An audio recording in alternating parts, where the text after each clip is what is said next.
Bismillahirrahmanirrahim. Assalamualaikum warahmatullahi wabarakatuh. Bagaimana kabarnya teman-teman? Bersama saya Rasid Wahidi. Pada kesempatan kali ini saya akan coba untuk sedikit membahas materi-materi yang sesuai dengan tema kita kali ini, yaitu rendah hati, hemat, dan sederhana, membuat hidup lebih mulia.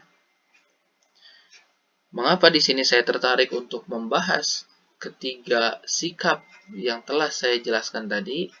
Karena pada dasarnya ketika kita memiliki ketiga sikap yang telah saya sebutkan tadi, maka insya Allah kita akan menjadi pribadi yang lebih baik lagi.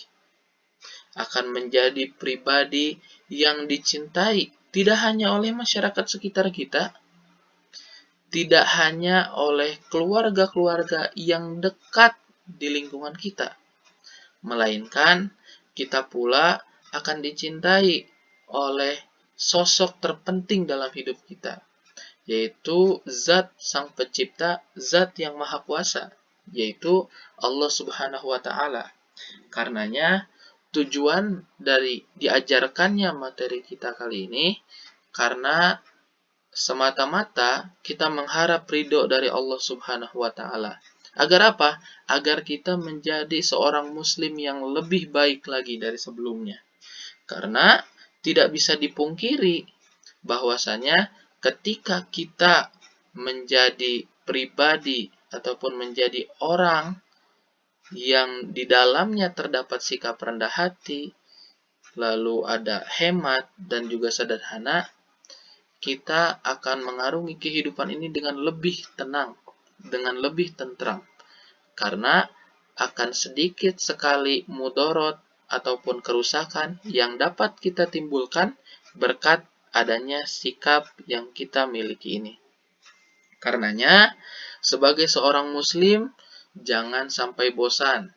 Jangan sampai malas untuk belajar menjadi pribadi yang rendah hati, hemat, dan juga sederhana. Karena pada dasarnya, ketiga sikap tadi mesti kita asah. Terus-menerus harus kita asah.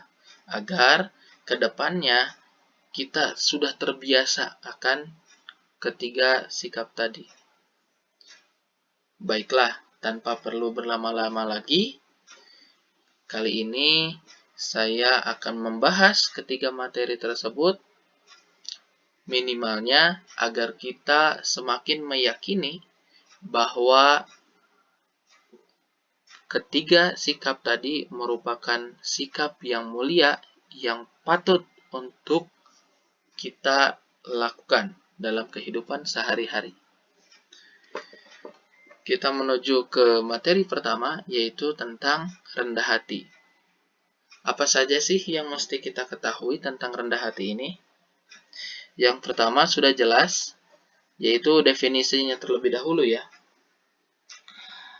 Dalam Kamus Besar Bahasa Indonesia, rendah hati ini diartikan sebagai sifat tidak sombong ataupun tidak angkuh. Adapun rendah hati sendiri di dalam kehidupan masyarakat kita ini dikenal dengan istilah yang lain pula. Apa nama istilah tersebut? Istilah lainnya ialah tawadu. Lantas, apa sih yang dimaksud dengan tawadu ini? Tawadu ialah sikap diri yang tidak merasa lebih dari orang lain dan yakin bahwa semua kebaikan, semua kelebihan-kelebihan ataupun keunggulan-keunggulan yang ada dalam dirinya ini semata-mata merupakan karunia dari Allah Subhanahu wa Ta'ala. Lantas mengapa kita diperintahkan untuk senantiasa rendah hati? Karena pada dasarnya Allah lah yang telah memberikan anjuran kepada kita melalui Quran Surat Al-Furqan ayat 63. Di sini Allah coba memberikan gambaran tentang sikap orang yang rendah hati. Silakan bagi teman-teman untuk diamati dengan baik ya terkait dalil pada Quran Surat Al-Furqan ayat 63 ini. Yang bunyinya yaitu A'udzu billahi minasyaitonir rajim. Bismillahirrahmanirrahim. Wa ibadur rahmanil ladzina yamshuna 'alal ardi hauna wa idza khatabahumul jahilun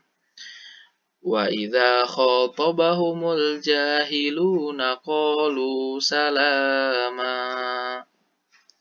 Yang artinya, dan hamba-hamba Tuhan yang Maha Penyayang itu ialah orang-orang yang berjalan di atas bumi dengan rendah hati. Dan apabila orang-orang jahil menyapa mereka, mereka mengucapkan kata-kata yang mengandung keselamatan. Quran Surat Al-Furqan ayat 63.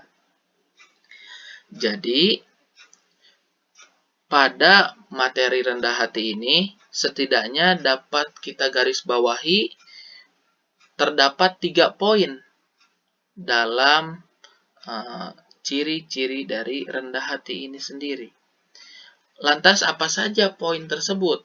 Yang pertama, rendah hati ini memiliki kata yang berlainan ataupun maksud yang berlainan dengan sifat sombong. Karenanya, apabila kita hendak belajar menjadi pribadi yang rendah hati, maka kita harus singkirkan terlebih dahulu sifat sombong tadi.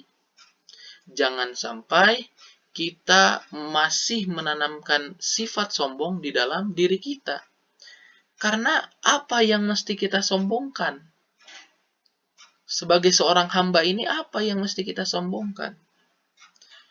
Kita dalam hidup masih bergantung atas anugerah ataupun rizki dari Allah Subhanahu wa Ta'ala. Kita selama hidup tak bisa lepas dari orang lain, baik itu orang tua kita, keluarga dan kerabat kita, bahkan masyarakat yang ada di sekitar kita. Bahkan sampai kita wafat pun, kita masih bergantung pada orang lain untuk memandikannya, untuk menguburkannya, untuk menyolatkannya, untuk mendoakannya. Kita masih bergantung pada orang lain. Lantas ketika kita sombong, ketika kita angkuh, tentu ada sesuatu yang salah dalam diri kita. Terlebih kita sebagai seorang muslim pun telah mendapatkan pengetahuan-pengetahuan tentang orang-orang terdahulu, tentang contoh-contoh yang telah berlalu, mengenai siapa saja yang berlaku sombong ini. Apakah mereka semua berakhir pada kondisi yang baik? Tidak. Saya sebutkan contohnya, ketika iblis dahulu tidak mau menuruti perintah Allah untuk tunduk kepada Nabi Adam, maka iblis pun berakhir dengan kondisi yang tidak baik. Karena sifat sombong dari iblis ini, ia akhirnya dikeluarkan dari surga. Begitu pula yang terjadi dengan kasus Fir'aun.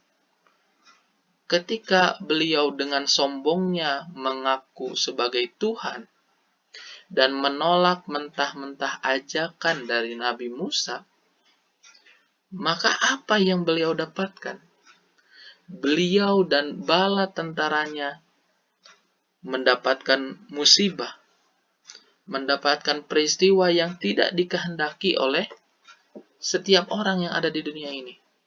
Karenanya, sebagai seorang muslim, yuk kita belajar. Yuk kita sedikit demi sedikit menghilangkan sifat sombong yang ada dalam diri kita. Karena bagaimanapun sifat sombong ini tidaklah baik. Sifat sombong ini harus kita hilangkan mulai dari saat ini. Belajar saja sedikit demi sedikit.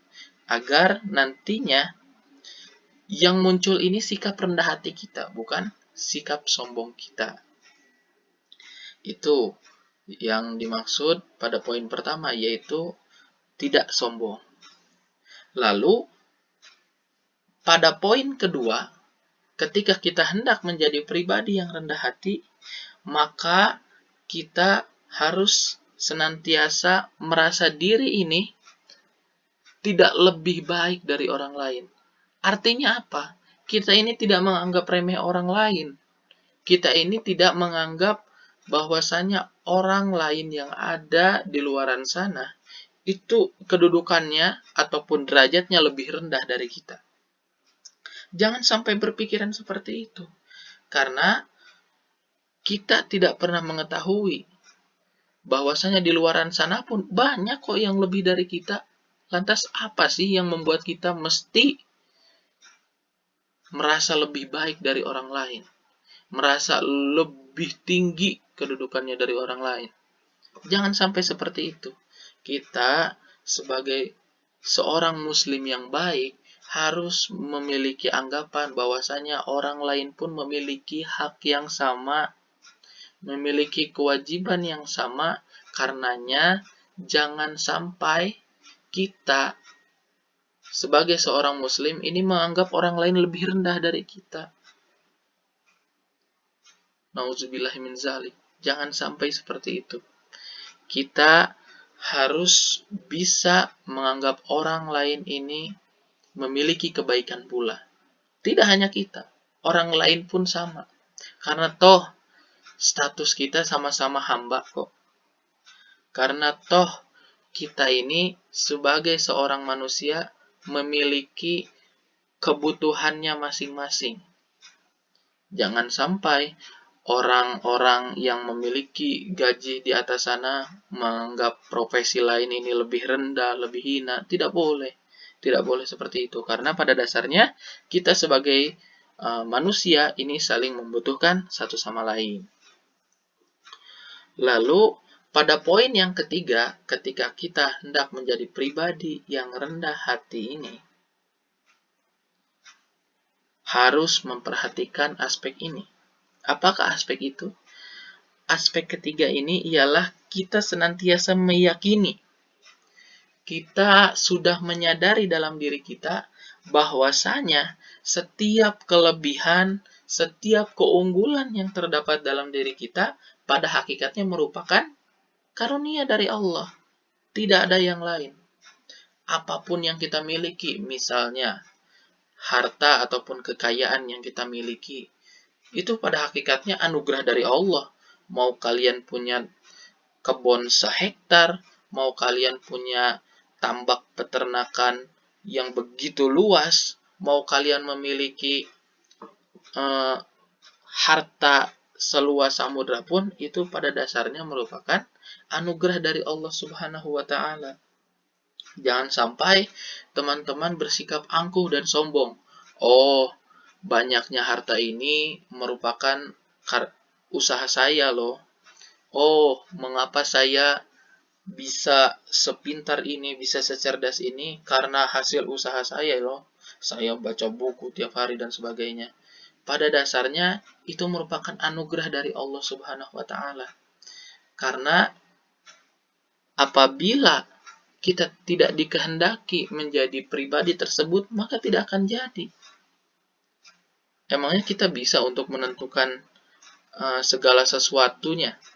Memang apa yang kita raih ini salah satunya ada yang dilakukan berkat usaha kita. Akan tetapi perlu disadari pula banyak kok aspek lain, komponen-komponen lain. Misal doa dari orang tua dan juga Allah yang menghendaki kita. Allah senantiasa memberikan banyak anugerah kepada kita. Seperti itu. Apapun jenisnya ya, kelebihan ataupun keunggulan itu. Bisa berupa kecerdasan, kekayaan, dan sebagainya. Itu yang harus kita pegang baik-baik. Ketiga poin tadi. Ketika kita hendak menjadi pribadi yang rendah hati. Adapun penerapan dari sikap rendah hati ini dapat dilakukan di mana saja ya. Di mana saja bisa teman-teman lakukan sikap rendah hati ini. Karena pada dasarnya ketika kita menerapkan sikap yang satu ini, maka lingkungan sekitar kita pun akan menerima kita dengan baik. sikap rendah hati yang pertama bisa kita munculkan di lingkungan terdekat kita dahulu, yaitu di rumah kita sendiri. Kita harus senantiasa rendah hati kepada seisi rumah tersebut. Jangan sampai hanya karena misalnya kita memiliki pendidikan yang tinggi nih, terus kita bersikap angkuh kepada kedua orang tua kita. Kita menganggap kedua orang tua kita ini, apaan sih? Kalian ini merupakan orang-orang yang tidak berpendidikan. Lihat nih saya ini orang-orang yang terdidik. Seperti itu. Jangan sampai kita memiliki sifat yang demikian ya. Nauzubillah min zalik. Kita harus senantiasa rendah hati kepada mereka, utamanya kepada kedua orang tua kita. Jangan sampai hanya karena pendidikan yang kita miliki, kita justru merendahkan mereka. Kita justru menganggap remeh mereka. Karena bagaimanapun merekalah kedua orang tua kita, orang yang telah melahirkan kita dan membesarkan kita. Tidak cuma itu saja, mereka mengurus kita, merawat kita. Bukankah makanan yang setiap hari menjadi asupan kita ini merupakan hasil dari kerja keras mereka? Bukankah kita bisa sekolah setinggi itu berkat adanya upaya jerih payah dari mereka pula? Ini yang harus dipikirkan oleh kita sebagai salah satu anggota dari rumah tersebut. Jangan sampai kita justru memandang remeh anggota-anggota yang ada di rumah tersebut. Karena melalui rumah inilah setidaknya kita bisa memulai untuk menerapkan sikap rendah hati ini. Lalu, penerapan sikap rendah hati pun dapat dilakukan di mana lagi? Yaitu di sekolah. Karena di sekolah ini sebagai sarana kita belajar, sarana kita bertemu teman sebaya, inilah tempat yang bisa dikatakan cocok untuk menerapkan sikap rendah hati. Karena dengan kita menerapkan sikap rendah hati ini, kita bisa menjadi pribadi yang lebih baik lagi. Banyak contoh yang bisa kita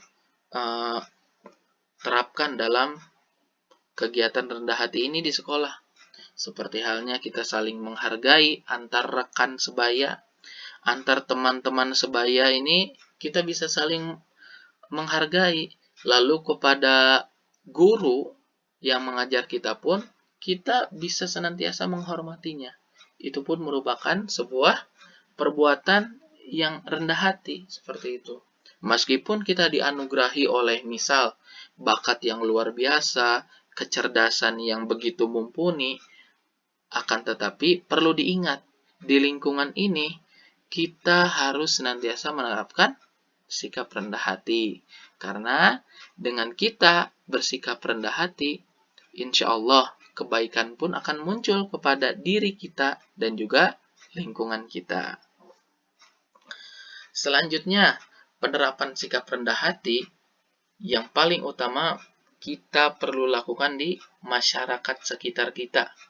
Karena bagaimanapun, kita hidup dan mati pun akan senantiasa berkaitan dengan mereka. Karenanya, perlu diingat-ingat bagi teman-teman, jangan sampai kita sombong, jangan sampai kita angkuh di lingkungan masyarakat. Karena pada dasarnya kita ini hidup dan berinteraksi di sana. Apabila kita sombong, apabila kita angkuh, lantas bagaimana kita memulai kehidupan yang tenang, memulai kehidupan yang tentram di masyarakat kita? Karenanya, yuk kita mulai belajar senantiasa bersikap rendah hati. Kalaupun kondisinya seperti sekarang, masa pandemi, yang mana kita tidak bisa berinteraksi secara langsung di masyarakat, kan bisa tuh kita lakukan dalam etika kita bersosial media. Karena cakupannya kan masyarakat-masyarakat juga tuh. Cuman kita bisa tunjukkan pula melalui aktivitas kita, misal di sosial media, dengan memperhatikan sikap rendah hati ini. Jangan sampai kita melebar ke aspek-aspek yang lain, membuli orang lain, menganggap remeh orang lain, dan sebagainya.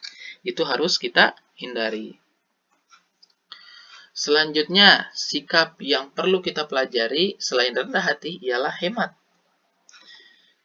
Karena hemat ini merupakan salah satu perintah dari Allah Subhanahu wa taala yang terdapat dalam Quran surat Al-Isra ayat 27. Di sana dijelaskan terkait karakteristik sosok-sosok yang boros ini. Adapun ayatnya yaitu A'udzu billahi minasyaitonir rajim. Bismillahirrahmanirrahim. Innal mubadzirina kanu ikhwanasy syayatin. Wa kana syaitanu lirabbih kafura. Sesungguhnya pemboros-pemboros itu adalah saudara-saudara syaitan, dan syaitan itu adalah sangat ingkar kepada Tuhannya. Sehingga melalui redaksi yang dimunculkan dalam Quran surat Al-Isra ini, kita bisa ambil pelajaran bahwasanya kita sebagai seorang muslim ini harus mencontoh suri tauladan kita, yaitu Nabi Muhammad SAW, yang mana beliau ini merupakan pribadi yang hemat ya, merupakan pribadi yang tidak senang akan sikap pemborosan-pemborosan. Karenanya kita sebagai seorang muslim harus sadar bahwa boros ini merupakan sifat yang tercela, merupakan sifat yang harus kita jauhi sebagai seorang muslim. Karena pada dasarnya orang yang senantiasa terus-menerus mencintai kegiatan pemborosan ini merupakan salah satu ciri yang dimiliki dari musuh kita, yaitu syaitan. Karenanya yuk kita belajar ketika kita saat ini masih senang boros-borosan dan sebagainya. Tidak hanya boros uang ya, boros listrik, boros air, boros tenaga, dan sebagainya. Itu harus kita mulai minimalisasilah seperti itu. Adapun menurut Kamus Besar Bahasa Indonesia, yang dimaksud hemat ini ialah berhati-hati dalam membelanjakan uang dan sebagainya. Tidak boros dan juga cermat. Inilah yang dimaksud dengan hemat dalam Kamus Besar Bahasa Indonesia. Jadi bisa dimengerti ya, intinya kita senantiasa mempertimbangkan betul apa yang hendak kita keluarkan, baik itu uang, baik itu sumber daya yang lainnya, itu harus kita pertimbangkan dengan baik.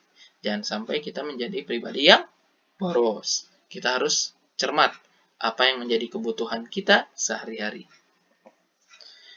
Adapun secara lebih mendalam, Islam ini memberikan perumpamaan terkait hemat ini yang terdapat dalam Quran surat Al-Isra ayat 29 yang bunyinya yaitu wala taj'al yadaka maghlulatan ila unukika wala tabsutha kullal basti fataq'uda malumam mahsura, yang artinya, dan janganlah kamu jadikan tanganmu terbelenggu pada lehermu, dan janganlah kamu terlalu mengulurkannya, karena itu kamu menjadi tercela dan menyesal.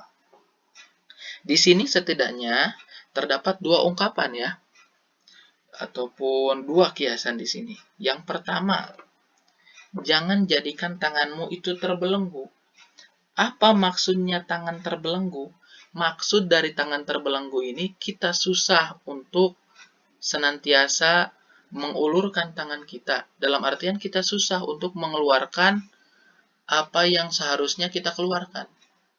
Artinya apa? Kita ini kikir, kita ini pelit. Jangan sampai seperti itu. Karenanya, sebagai seorang muslim, jangan sampai tangan kita ini terbelenggu. Tangan kita ini sulit untuk membuka genggamannya. Karena terbelenggunya tangan kita ini merupakan salah satu ungkapan yang mengutarakan bahwasanya kita ini sebagai pribadi yang pelit, yang kikir. Jangan sampai seperti itu. Lalu, pada ungkapan yang kedua, jangan pula kamu terlalu mengulurkannya. Artinya kamu terlalu memberikan uluran tangan kamu itu. Artinya di sini memiliki makna, kalaupun mau kalian keluarkan apa yang kalian miliki, jangan sampai kalian boros. Nah, jadi teman-teman paham ya. Yang pertama, jangan sampai kita menjadi pribadi yang kikir. Yang kedua, jangan sampai kita menjadi pribadi yang boros. Seperti itu. Karenanya, tidak dibenarkan ketika kita hemat bukan berarti kita ini kikir. Bukan berarti kita ini pelit. Bukan berarti kita ini boros. Harus dibedakan ya. Hemat ya hemat. Berbeda dengan yang namanya kikir, dengan yang namanya boros. Ketika hemat disamakan dengan arti kikir, oh jelas berbeda. Karena kikir itu definisinya, kita ini sulit untuk mengeluarkan sesuatu, padahal kita ini butuh. Kita memiliki uang untuk membeli makan, tapi kita tidak mau mengeluarkannya. Kita justru meminta-minta dari orang lain, padahal kita memiliki sarana untuk membeli makanan tersebut. Baik itu uang lah, saldo di ShopeePay lah, dan sebagainya. Kita masih memiliki hal tersebut. Karenanya, jangan sampai kita menjadi pribadi yang kikir hanya karena kita memiliki prinsip saya ingin jadi orang yang hemat. Jangan sampai seperti itu ya. Karena pada dasarnya, hemat ini berbeda dengan kikir. Nah, di sini saya memberikan tips hidup hemat. Apa saja yang menjadi tips dari hidup hemat ini? Yang pertama, memiliki niat yang kuat. Karena dengan kita memiliki niat yang kuat, beragam macam godaan pun, misal yang ada di sosial media, yang ada di lingkungan kita, maka kita akan tetap teguh pada prinsip kita. Bahwasanya, saya ingin menjadi pribadi yang hemat. Karenanya saya tidak boleh boros, saya juga harus mengeluarkan apa yang menjadi kebutuhan saya. Lalu selanjutnya kita paham akan kebutuhan. Karena dengan kita paham akan kebutuhan kita, yang akan kita beli misal nantinya itu merupakan sesuatu yang kita butuhkan. Tidak selalu yang kita inginkan. Seperti itu. Karenanya perlu kita garis bawahi mana yang kita butuhkan, mana yang kita inginkan. Seperti itu. Lalu selanjutnya memiliki tujuan masa depan. Jelas, ketika kita memiliki tujuan masa depan, misal, oh ketika saya sudah lulus SMP, ketika saya sudah lulus SMA, saya ingin kuliah di perguruan tinggi. Nah, ketika teman-teman sedari dini memiliki tujuan masa depan, maka teman-teman akan senantiasa menjadi orang yang bijak dalam mengeluarkan harta yang teman-teman miliki. Oh, daripada saya buat hal-hal yang tidak penting, lebih baik saya tabung deh uangnya. Oh, lebih baik saya alihkan dulu deh uangnya ke hal-hal yang menunjang pembelajaran saya. Nah, seperti itu. Jadi bisa dialihkan oleh teman-teman ketika teman-teman bisa memiliki tujuan tadi. Selanjutnya, teman-teman bijak dalam bergaul. Karena tidak bisa dipungkiri, banyak orang-orang mendadak boros karena lingkungan sekitarnya pun demikian. Banyak teman-teman di sini menjadi pribadi yang kikir karena pergaulan yang teman-teman ikuti. Karenanya harus nih kita senantiasa bijak dalam bergaul. Kita berteman boleh, akan tetapi dalam setiap keputusannya ini kita mesti bijak. Nggak boleh ikut-ikutan ketika orang lain boros, ya kita nggak perlu ikuti. Kita mah tetap pada prinsip kita, yaitu kita ingin menjadi pribadi yang hemat. Selanjutnya, tips dari hidup hemat lainnya ialah kita berpuasa. Mengapa? Karena dengan kita berpuasa tadi, pada hakikatnya kita menahan nafsu kita. Kita senantiasa mengedepankan nilai-nilai yang baik dibandingkan nafsu kita tadi. Karenanya, ketika teman-teman hendak hidup hemat, salah satunya bisa dilakukan dengan cara berpuasa. Karena pada dasarnya kan berpuasa ini menahan nafsu kita seperti itu. Agar kita senantiasa bisa lebih fokus lagi nih, seperti itu, kepada apa yang kita inginkan. Selanjutnya, perbanyak syukur. Jadi ketika teman-teman sulit untuk menerapkan yang tips-tips yang telah saya jelaskan tadi, minimalnya teman-teman banyak bersyukur deh. Niscaya teman-teman akan menjadi orang yang hidup hemat. Karena teman-teman bisa merenungi nih, oh ternyata di masa pandemi ini nasib saya lebih baik loh dibandingkan dengan orang lain. Oh, kenapa ya saya nggak mencoba untuk memahami bahwasanya yang saya butuhkan tuh ini loh, bukanlah yang lain. Apalagi kondisinya sedang di masa pandemi ini ya. Banyak orang yang di PHK, banyak orang-orang yang kesulitan dalam belajar online, banyak pula orang tua yang pada akhirnya tidak bisa memberikan pendampingan ketika belajar dan sebagainya.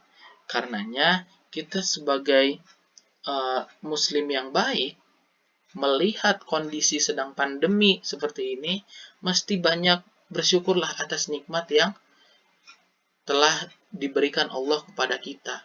Kita lihat lagi, ketika kita sedang dihadapi pada kondisi yang sulit, kita bisa melihat orang-orang yang ada di bawah kita. Karena bisa kita bayangkan banyak loh orang yang memiliki nasib yang justru lebih buruk dibandingkan kita. Karenanya, kita sebagai seorang muslim mesti banyak bersyukur pula atas nikmat yang kita miliki. Jangan sampai kita berfokus pada hal-hal yang buruk yang menimpa pada diri kita terus-menerus. Itu setidaknya merupakan tips dari hidup hemat. Nah, sikap yang terakhir yang mesti kita pelajari ialah sikap sederhana. Mengapa demikian? Karena sederhana ini merupakan perwujudan dari sikap rendah hati dan juga sikap hemat tadi. Karenanya antara rendah hati dan hemat memiliki kesinambungan, memiliki keterkaitan dengan sikap sederhana kita. Karenanya ketika kita hendak menjadi pribadi yang sederhana, maka kita harus senantiasa mengamalkan dua sikap tadi agar memudahkan kita menjadi pribadi yang sederhana tadi. Karena bagaimana mungkin kita menjadi pribadi yang sederhana, toh kita tidak rendah hati, toh kita masih sombong, toh kita tidak hemat, kita masih boros, masih pelit, dan sebagainya. Karenanya, kita jika hendak menjadi pribadi yang sederhana, maka kita harus mempelajari pula dua sikap yang tadi, agar lebih memudahkan kita menjadi pribadi yang sederhana. Adapun sikap sederhana ini dapat kita tunjukkan melalui beberapa hal. Misalnya melalui tindakan kita, jadi sederhana dalam bertindak. Lalu yang kedua, melalui pembicaraan kita. Karena tidak bisa dipungkiri, melalui pembicaraan kita yang sederhana pun akan lebih memudahkan orang lain dalam menangkap makna tersebut. Karenanya kita harus menyesuaikan juga di mana kita berbicara, di mana kita mengeluarkan pendapat dan sebagainya. Lalu yang terakhir, sederhana melalui cara berpakaian. Ini pun bisa kita lakukan ya. Utamanya bagi kita nih, kalangan pelajar, tentu hal tersebut akan cukup mudah untuk kita terapkan. Karenanya kita mulai dari hal-hal kecil dulu aja. Gak mesti kita mulai dari hal-hal yang berat-berat lah, seperti itu. Kita mulai dari beberapa hal yang keseharian kita saja, seperti itu. Kita sedikit demi sedikit menjadi pribadi yang sederhana. Adapun dasar hukum dari hidup sederhana ini terdapat pada Quran surat Al-Furqan ayat 67. Yang artinya walladzi yang bunyinya yaitu walladzina idza anfaqu lam yusrifu wa lam yaqturu wa kana baina dzalika qawama. Yang artinya yaitu dan orang-orang yang apabila membelanjakan harta mereka tidak berlebihan dan tidak pula kikir. Dan pembelanjaan itu di tengah-tengah antara yang demikian. Quran Surat Al-Furqan ayat 67. Itu yang menjadi dasar hukum dari hidup sederhana. Selanjutnya di sini ada kutipan nih dari Ali bin Sabit rahimahullah, yang isinya yaitu al-aqlu afatuhul ijabu wal ghadabu wal malu afatuhut tabdziru wan nahbu. Kelemahan akal itu bangga diri dan emosi, dan penyakit harta itu pemborosan dan perampokan. Jadi ini merupakan kata-kata yang cukup bijak untuk kita amati dari peristiwa ataupun sikap tadi ya. Sikap rendah hati, hemat, dan juga sederhana. Itulah setidaknya yang bisa saya sampaikan. Semoga pembahasan kita pada tema kali ini bisa bermanfaat bagi kita dan menjadikan kita ataupun menumbuhkan keinginan kita untuk menjadi pribadi yang lebih baik lagi dengan sikap rendah hati, hemat, dan juga sederhana. Itulah barangkali yang bisa disampaikan. Mohon maaf atas segala kekurangan. Wassalamualaikum warahmatullahi wabarakatuh.